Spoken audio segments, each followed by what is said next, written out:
High বন্ধুরা, সবাইকে শুভ নববর্ষর শুভেচ্ছা জানাচ্ছি।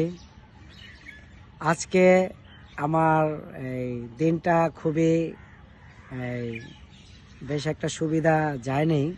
কি কারণে আমি আমার দর্শক এবং ইউটিউব ফেসবুক বন্ধুদের আমি শেয়ার করতেছি এদের সাথে। কালকে আমার কাজ ছিল চিত্রনায়িকা রত্নাপার শুটিং শেষ করে আস্তে আস্তে সন্ধ্যা হয়ে গেছে। আমি একটা ছোট্ট কন্টেন্ট ইউটিউব চ্যানেলে নাটক এডিটিং করতে যেয়ে রাত্রের 1:30-2টা বেজে গেছে। তার জন্য আমি ঘুমিয়েছিলাম।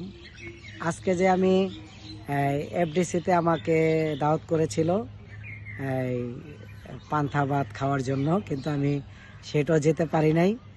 এই মূলত শুটিং শেষ করে এডিটিং করার পরেই আমি যাইসা ঘুমাইছি। আমি আর সকালে সেই উঠতেও পারিনি, আমি যেতেও পারিনি। তো ঠিক আছে বন্ধুরা, আমার ইউটিউব এবং ফেসবুকের বন্ধুরা, শুভাকাঙ্ক্ষীরা, আমি এই বলে বিদায় নিচ্ছি।